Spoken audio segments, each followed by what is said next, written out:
Hi again, as we continue Sweetbird of Youth analysis, now moving on to Act 2, Scene 1, where we get to meet some of the main characters like Boss Finley and Heavenly that we've heard so much about but haven't yet seen on screen. Let's begin with this description because Act 1, Scene 1 and 2 were both set in the hotel room.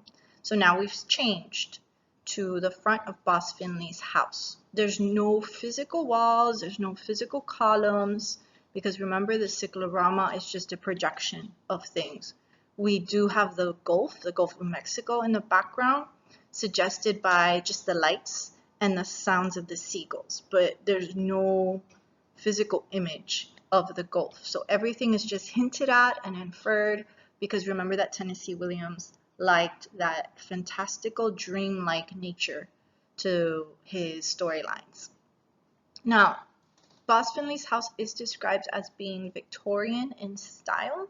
So if you don't know too much about that, the Victorian style was popular in the 1800s, named after Queen Victoria, and it was kind of described as doll-like structures with brightly colored exteriors and a lot of towers and turrets, and usually a wrap-around porch with really decorative railings, curlicues, and things that were really curvy.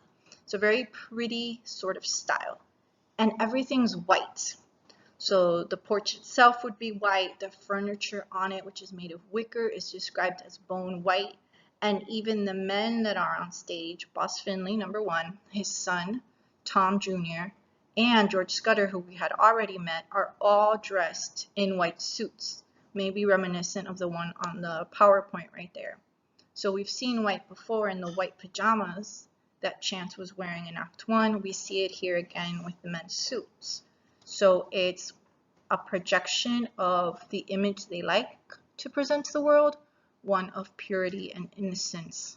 The house, the suits, they all show that. But as we've seen before with Chance and also with Princess, when she was telling Chance about what happened at her premiere and she was wearing this long white gown, images are often deceiving. Now that the setting has been established, let's continue with one really important confrontation, which is between Boss Finley and his son. If you remember from the first PowerPoint video I created, I said that names are really important. So Boss, obviously dominating, sort of corruptive elements involved in that kind of name as well. His actual name is Thomas, and the fact that his son is named after it would seem to indicate some kind of legacy, but also a diminutive status in comparison to his father. Boss is going up for re-election. It's never really clear what kind of politician he is, but he's known statewide, so maybe he's a state representative. And Tom Jr. is on his ticket as well. So he starts by saying, I got more newspaper coverage in the last 6 months than. And then notice he's interrupted. The ellipses here are important. They show when Boss wants to be the dominant voice in the dialogue. So whenever we see those ellipses, we've got to see the power dynamics and who's the one in control. And at the start of this confrontation, it's clearly Boss. Tom Jr. is trying to prove himself to his father. I've gotten us a lot of news media. That's good for your re-election. But Boss quickly interrupts him to explain, yeah, but it was all bad coverage for things that you've messed up with, for drunk driving, for a stag party that's like a bachelor party that ended up costing me $5,000 to hush up. And Tom tries to justify himself, but he comes across as very juvenile. You're so unjust. So imagine a teenager saying, it's so unfair, you're so unfair to me. But he gets interrupted by his father yet again. His father then goes through a litany of things that Tom had done in the past that really embarrassed the family.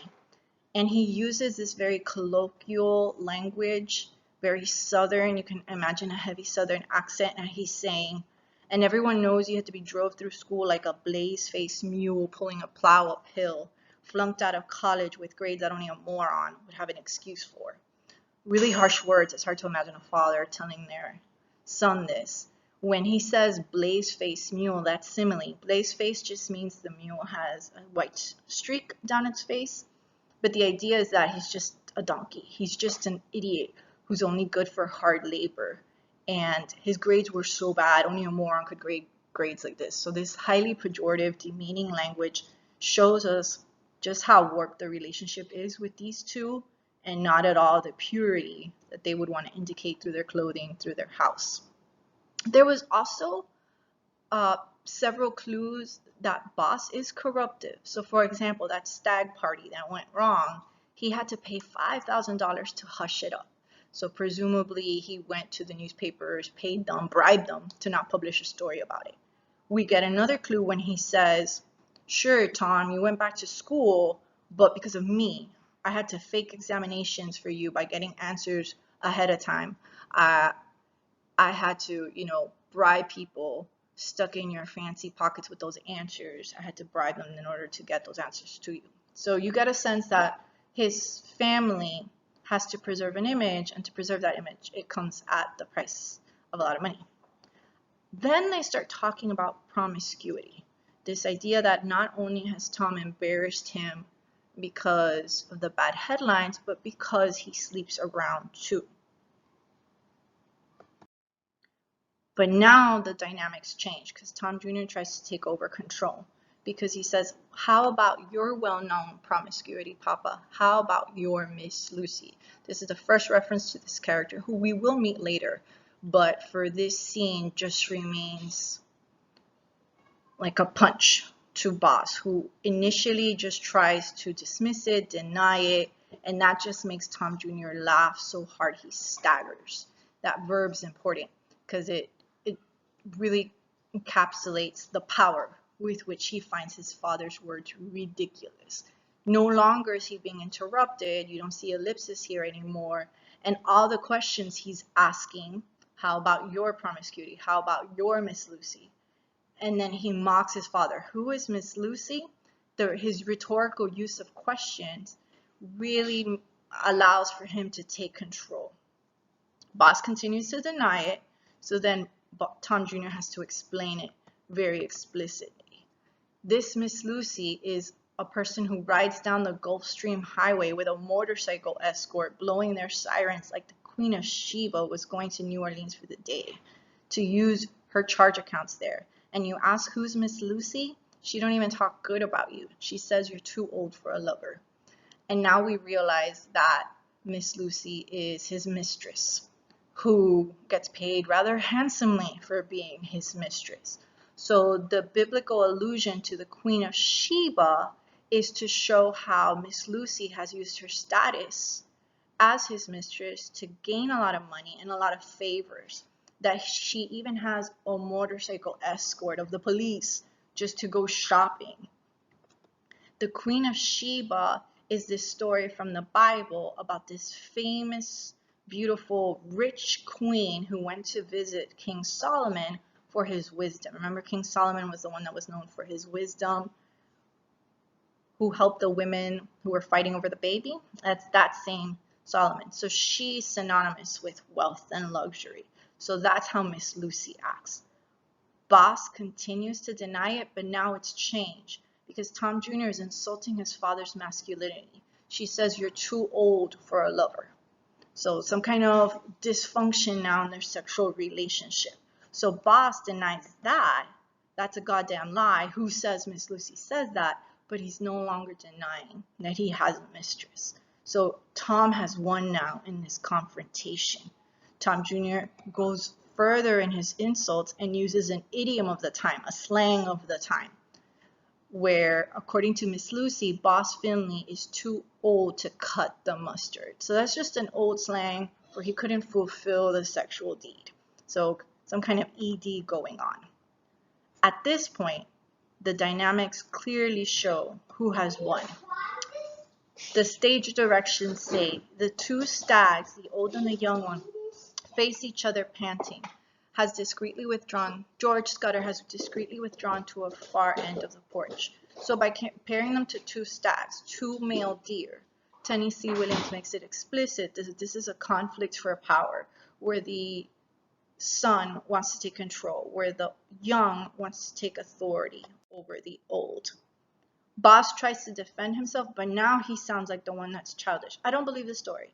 He's just making these quick exclamatory sentences that don't carry too much weight.